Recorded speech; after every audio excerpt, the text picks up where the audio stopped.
So everyone joining, I'm Dr. Rakhi Vyas. I am the physiatrist in our New Jersey offices, so Englewood and Florham Park. I was going to say New Jersey. And today we have Monique joining us, and I think everyone, our followers, our patients, would love to kind of just hear more about you. I know you did one live with Dr. Millspaw already. Think it would be nice, introduce yourself again and kind of get on the topic. Sure, great. Well, hello everyone. I'm Monique Bogni. I'm the Director of Integrative Nutrition and Health Coaching here at Pelvic Rehabilitation Medicine. And I have recently launched an online course that I'm really excited about, and there's another in the works. So we have nourishing foods to help heal your pelvic pain that we're live right now in that course, and eventually it will be self-paced, because we're doing recordings, which is wonderful, so people can join at any time. And we're going to set up the next course, creating a healthy gut, the same way, so people can sign up all year long. I really consider these to be foundational courses to help heal your body from the inside out. It's really helping to take the confusion out of what to eat, especially while you're healing, and really to help everybody understand that out of all the wonderful healing foods you can eat, there's specific foods like that might be great for my body that might be different for yours, right? So one thing that I learned in health coaching school is bio-individuality. So one person's food can be another person's poison. And so a lot of times people will think, well, for example, I feel like flax seeds is a really good example because they're that great omega-3. And a lot of people will say, oh, I feel so good eating those. And then other people will say, oh, I just bloat when I eat those. So it's like a great example of how seemingly healthy food can be unhealthy for someone depending on where they're at in their healing journey. And throughout our food journey, we need different nutrients at different times in our lives. So we definitely need diversity and variety. And, people will be like, but I've been eating the same way forever. And sometimes it's because now we need diversity. It's time to switch it up. So when we can start looking at the way we eat to nourish ourselves and to eat for what we have going on in that moment of time, instead of as more of just like, oh, I can't eat this or I can't eat that, but focusing on, oh, what can I bring in now to start to help myself heal and feel better? But yeah, so I love helping people heal with food. That is my passion. And I do meet with clients one-on-one as well who want some additional support. But I'm really loving the group courses and really just throwing all the information at everybody, at once or in bite-sized pieces, right? Because they can do it at their own pace. But I am here to support anybody that is dealing with pelvic symptoms and wants to know what to eat and where to start. So. Yeah, I think it's so interesting. So for us, as from the physiatry perspective, seeing patients with pelvic pain, pelvic floor dysfunction, obviously we're talking to patients about bowel symptoms, bladder symptoms, and then with that comes in well, what are you eating and what are you drinking, right? And so a lot of my patients, I feel like, are, obviously on the internet, Googling about, different diets, bladder diet or anti-inflammatory, all these things. And I think, like you said, sometimes one thing that someone says is good is not necessarily good for you, or they restrict themselves so much that it's hard for them to keep up with, right? I have a lot of patients who are trying to stay away from carbonated drinks. And then they are, they like it, but then they take it away so much that when they kind of go back to it, it kind of goes into overdrive. They're like drinking 3 Cokes a day or something. And then you're like, okay, I think finding that balance of what you're eating, what you're drinking, how you're kind of, like you said, nourishing your body without being too restricted. And so you can meet also your nutritional needs, right? I think there's such a fine balance to figure out that, and especially with healing, right? There are so many foods that can be so helpful. And, knowing that is so empowering for a patient too. Oh, I can this, I feel better. If I avoid this, I feel better. I think identifying those things can just be like, just like so important for patients' quality of life, really. Absolutely. And that's actually one thing I encourage patients to do in the group course is to keep a food journal, to Mm-hmm. pay attention to not just what they're eating, but how they feel when they Yeah. eat certain foods. Because, sometimes we feel great and other times we need to take a nap and other times we feel pain and other times it's like, I feel nothing. So it's really just paying attention. And when you look at it over time, it really it's telling. You really learn what to eat by just documenting what you eat and certain cravings that you have. And to your point, it's just not sustainable to restrict everything all at once without replacing it. So one thing I teach is transition foods. So transitioning from for example, soda, which we know it's not helpful for healing. It can hinder healing. But it's comforting. There's an emotional attachment to it.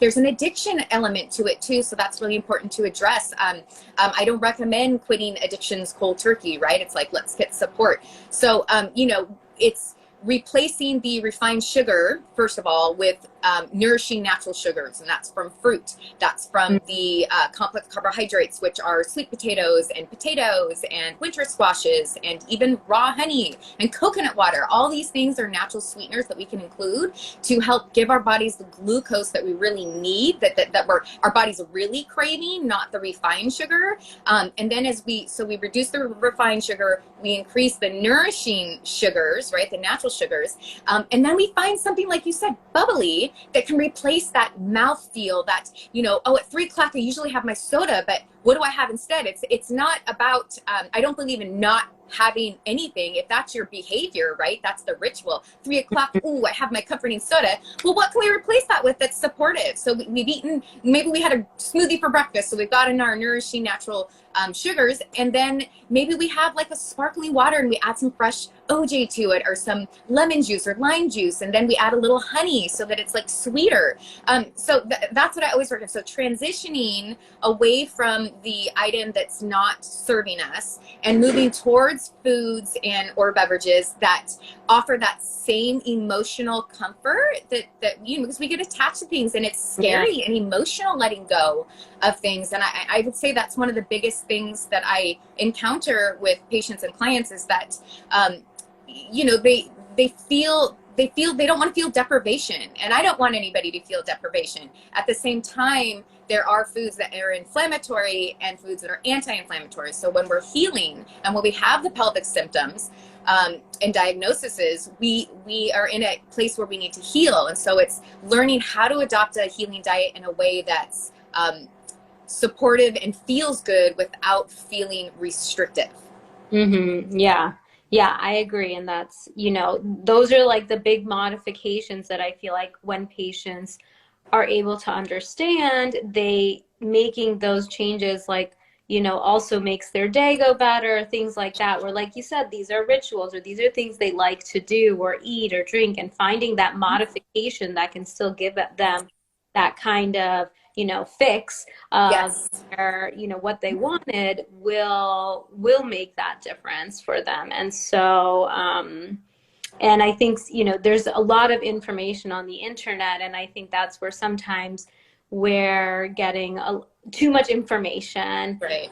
not individualized enough, and then patients are kind of all over the map when it comes down to that. Right. Well, it is. It's really confusing nowadays because there's over 100 different diet theories, and that's really, even the Mediterranean diet is a diet theory. Keto is a diet theory. Even vegan is a diet theory, right? It's just like these different ways of, and so you'll have even people are like, I tried Whole30 and it worked great for me, and then a friend is like, oh, I tried it and I couldn't do it. It's because no one diet works for everybody. So it's really just listening to your own individual body and understanding what foods, again, are going to help you heal and support you and make you feel good. Because one thing another piece of feedback I often get is that people don't realize they're so used to feeling awful, like feeling pain or feeling discomfortable or feeling tired, that when they start to change their diet and include more nourishing foods, it's almost like they're a wilted flower and they start to perk up and they're like, wow, I feel so good now. I didn't realize that I didn't feel good so often. Yeah, I think that's a big thing too. Like the energy level that we don't realize really plays a role in our pain, right? Like how much a part of that the energy is. And if we're not feeling up to it, then your pain is taking over even more, you know?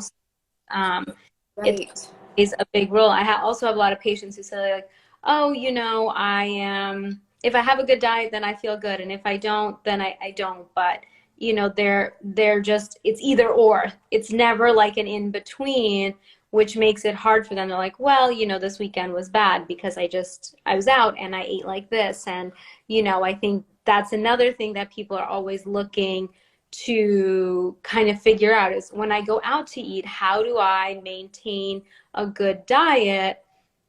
Because they're not sure, right? And sometimes you go somewhere to eat and it says like, oh, this is the item that's like the healthy item, it's low calorie, but it's not necessarily, doesn't mean that it's good for them. Right. Right.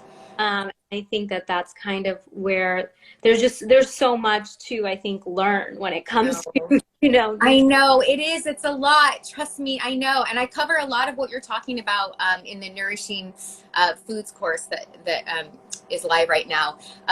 Yes, going out to eat, at first you have to know what foods make you feel good, right? So part of that is trial and error at home. And then when you go out, it's like you learn how to navigate the menu.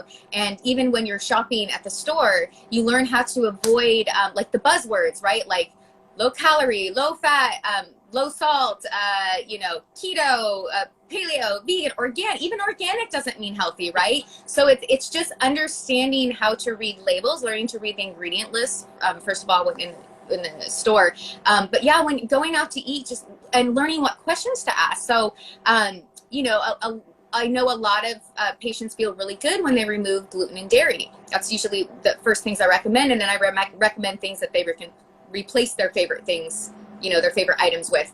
But when you go out, a good strategy is to ask the server, hey, I'm looking at this dish. Can it be made gluten-free and dairy-free?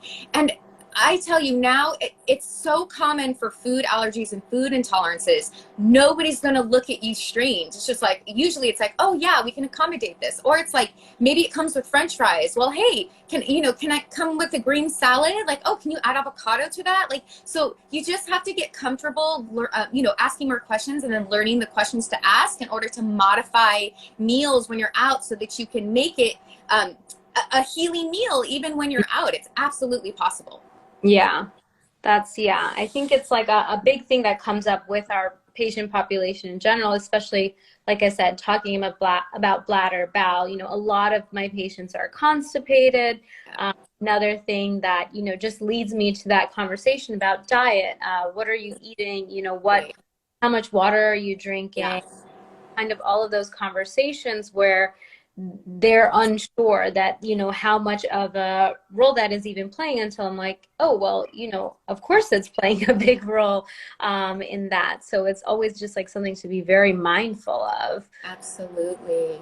When having them come in, and just like you said, with pain and just, kind of ongoing inflammation, there's so much we can do with nutrition, with, just foods that we can eat and, things that we can drink that can make a big difference.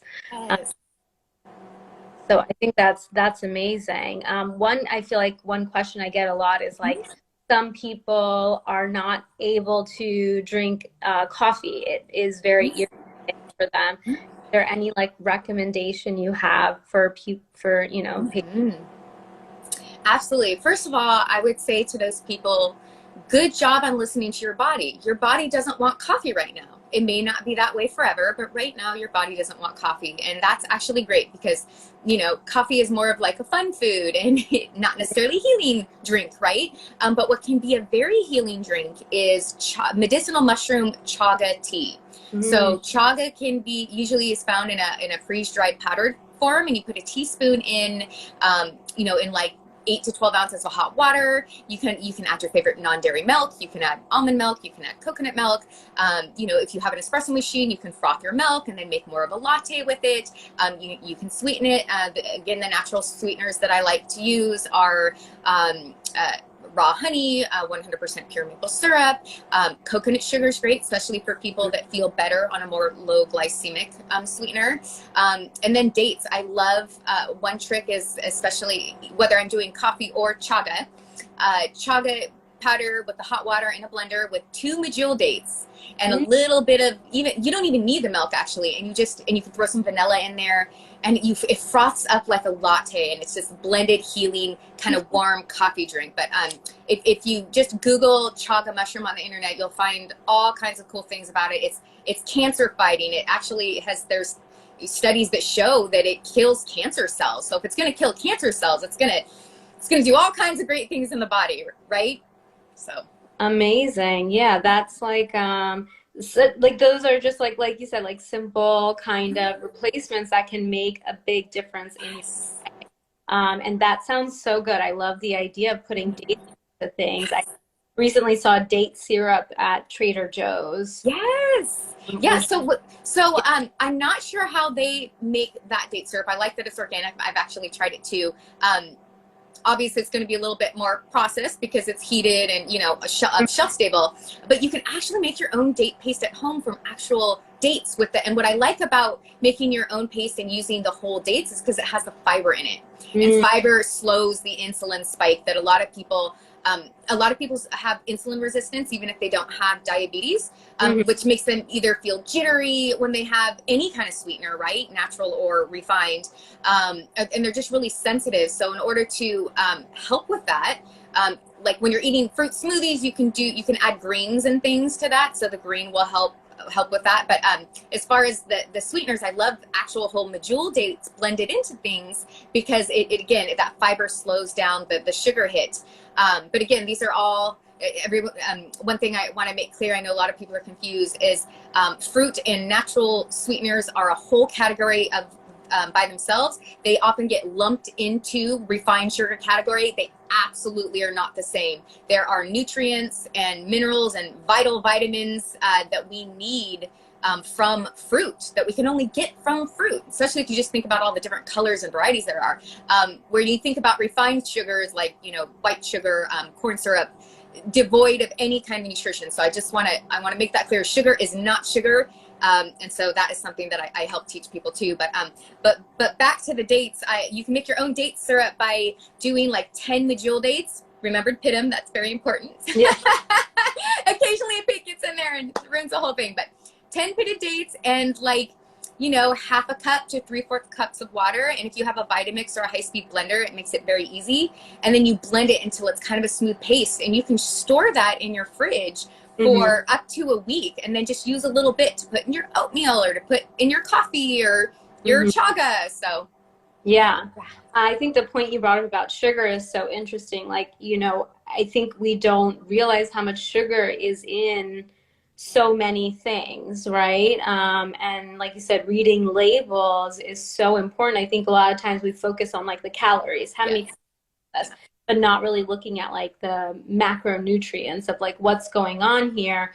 And I think that's similar where where I see patients, they're finding a restrictive diet that may, try to kind of help kind of, their inflammation and things like that, things they've found maybe online, but then they're not kind of meeting any of their protein goals or, having enough fiber or things like that. And so I think like reading those, the label is so important. We kind of don't look at everything in detail, with how deceiving sometimes things can be. Like you think it's good and then you're like, oh my gosh, it's like 40 grams of sugar in here. Yeah, well, and a lot of times on a package that says 40 grams of sugar, if you look at the ingredients, there's oftentimes multiple types of refined sugar in there. So it's so interesting actually. So I just taught the class, Become a Food Label Detective. And I gave a lot of examples of granola bars, because a lot of people think, oh, I'm gonna grab a granola bar, that's quick and healthy. But they have several different types of refined sugar under different names. So then it's like, you know, people are like, I don't know what that is, I'm just gonna ignore it.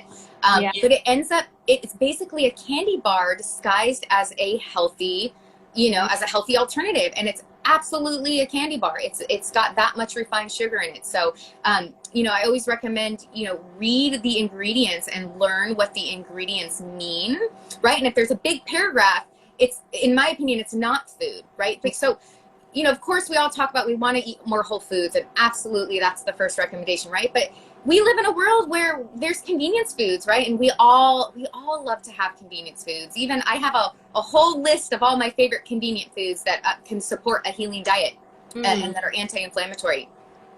And it's just, it's learning to, like, we've been taught to learn the, read the nutrition facts, like you're saying, look at the calories, people look at the fat grams, they look at the carb grams, they look at the protein grams.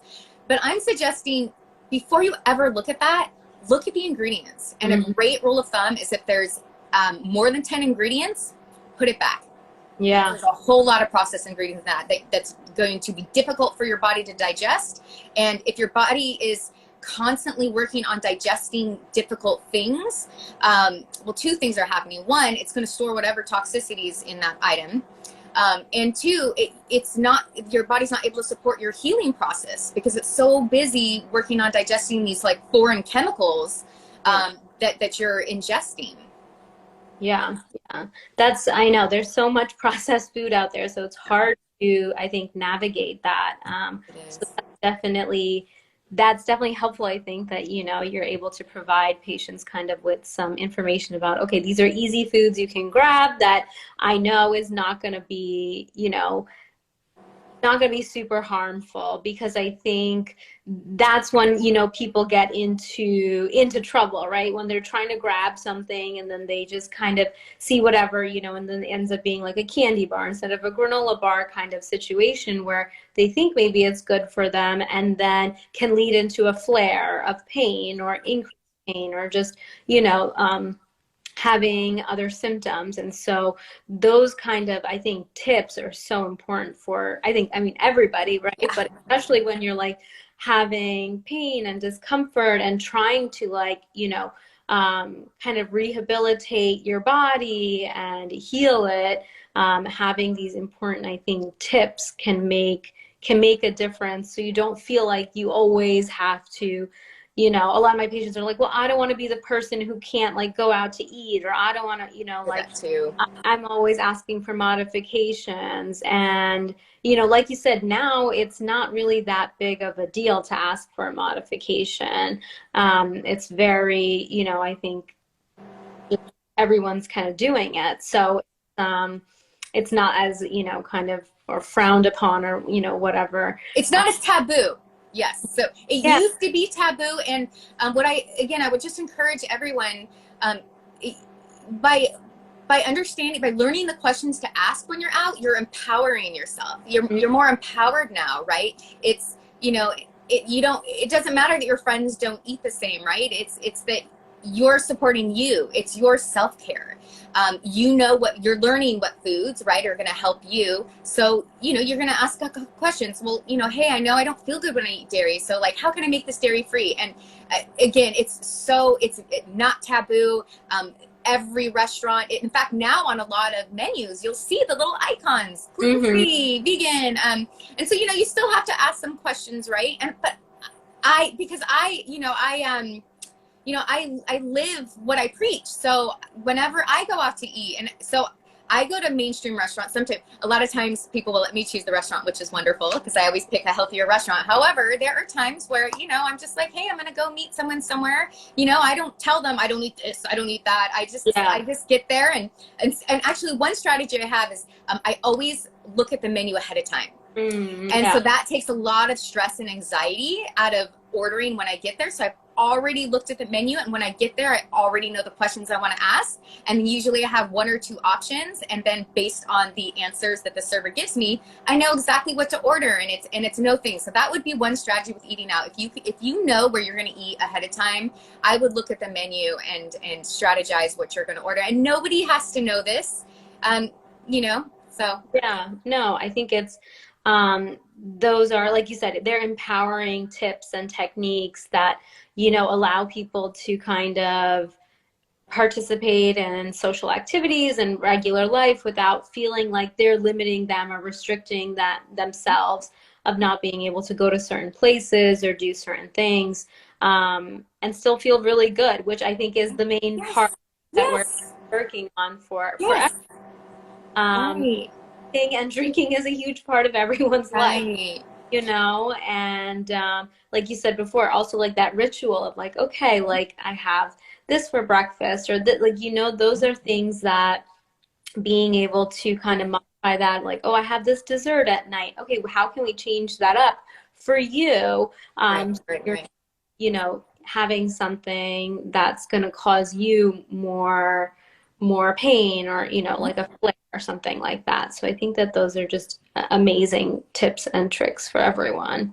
Yes. And then to your point about, people like to socialize. So, I personally don't drink alcohol anymore. I drank plenty back in the day, and it got to the point where I had it less and less. And I realized when I did have it, I didn't feel good. So now people invite me out to drinks. I go and I meet them at the bar, but I'll either order a tea. Almost everywhere has tea.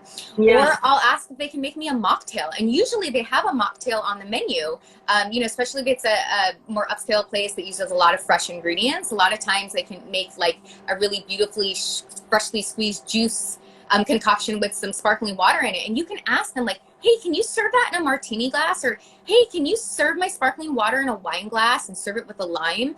I find that it's arbitrary what you drink, right? It's like, really, why are you going? You want to socialize with your Yeah. friends, and you want to hang out. So it doesn't matter what you drink. It doesn't matter where you go. So I know that for me, when I first felt uncomfortable, because, I don't tell people that I don't drink. I just Yeah. show up and I order what I want to order. And then they ask, oh, you don't drink? It's like, no, actually, I just don't feel good when I drink. Yeah. And that's that. Yeah, that's another one, a lot of my patients, even with some of the medications they're on, it's like, don't have alcohol on top of this. So there's, that's another restriction for them. And so those are, good tips for people too, to know that you can still go out and do these things. These are other modifications that a lot of bars and restaurants are used to, making. So it doesn't really set you, like, isolate you in that way either. So, because Right.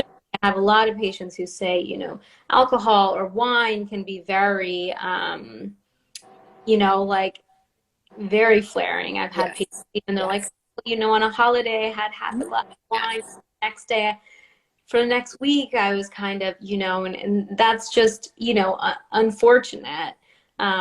So it's good to kind of, normalize that it's okay not to. Absolutely. And when you're going to someone's house, you can bring your beverage with you. So like what I do is I'll bring a bottle of sparkling apple cider, and then Mm, I'll pour it in the champagne flute.